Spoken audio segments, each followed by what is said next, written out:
নমস্কার বন্ধুরা, চলে এলাম বাঙালি রান্নাঘরে আবারও একটা নতুন রান্না নিয়ে। আজকে বানাচ্ছি তড়কা। এখানে কিন্তু তড়কাটা আমি আমার নিজের পছন্দের মতো ডাল দিয়েছি। এখানে দিয়েছি মুসুর ডাল, গোটা মুগ, অড়হর ডাল একসঙ্গে। আমি দিয়ে দিলাম সব ডালই, তোমাদের বাড়িতে নিশ্চয়ই থাকে। একসঙ্গে ধুয়ে ভালো করে সিটিতে প্রেশার কুকারে বসিয়ে সিটি বেড়ে নিলাম। আর এখানে দিয়েছি, দেখো সবজি কেটেছি হচ্ছে টমেটো, একটা বড় সাইজের পেঁয়াজ, আদা, রসুন, কাঁচা লঙ্কা। কাঁচা লঙ্কাটা তোমরা স্বাদ মতো দেবে। এবার প্রথমে একটা কড়াইয়ের মধ্যে তেল গরম করতে দিলাম, সাদা তেল, এখানে কিন্তু আমি সর্ষের তেলে করবো না। তো এবার সব সবজিগুলো ভালো করে একটু ভেজে নেব। প্রথমে কিন্তু সবজির মধ্যে আমি আদা, রসুন, কাঁচা লঙ্কা আর পেঁয়াজটা, যতক্ষণ না একটু পেঁয়াজটা আলাদা বাদামি কালার আসছে ততক্ষণ অবধি কিন্তু ভাজবো। পেঁয়াজটা আলাদা বাদামি কালার চলে এসছে, দেখতেই পাচ্ছ। এবার আমি যে কেটে রাখা টমেটোগুলো ছিল এবার দেব, কারণ টমেটোগুলো যদি আগেই দিয়ে দিতাম তাহলে কিন্তু পেঁয়াজটা ঠিকমতো ভাজা হতো না।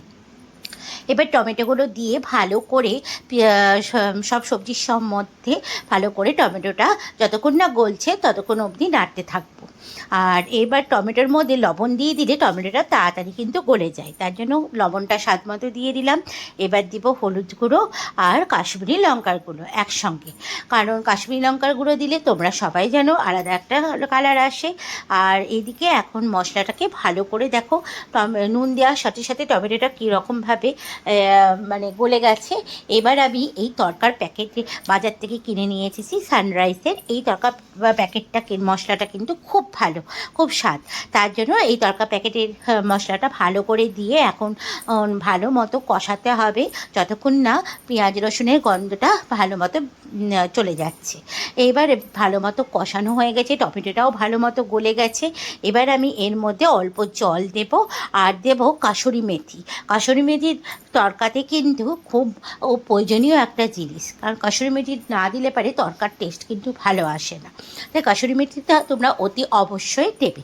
এবার আমি অল্প জল দিয়ে ভালো করে মশলাটাকে ঢাকা দেব। তারপরে যে সিদ্ধ করা ডালটা ছিল সেই ডালটা প্রেশার কুকার থেকে তোমাদেরকে দেখিয়ে দিই। দেখো সিদ্ধ হয়ে গেছে। মশলাটা খানিকক্ষণের জন্য জল দিয়ে একটু ঢাকা দেব। আর ততক্ষণে এই যে আমার তড়কার ডালটা সিদ্ধ হয়ে গেছে, দেখতেই পাচ্ছ। হ্যাঁ, আমি একটু বেশি সিদ্ধ করেছি কারণ গোটা গোটা ভালো লাগে না খেতে। তো এইবার এই যে একটা পাত্রের মধ্যে ঢেলে নিলাম, তোমাদেরকে দেখিয়েও দিচ্ছি। আর বাজার থেকে যে তড়কার প্যাকেটের ডালটা পাওয়া যায় ওইটা তো সবসময় আমরা করি না, আমি করি না, কারণ আমাদের বাড়িতে সবাই এরকম মেশানো ডালটা দিয়েই তড়কাটা খেতে ভালোবাসে। এবার মশলার মধ্যে ডালটা দিয়ে দেব ভালো করে।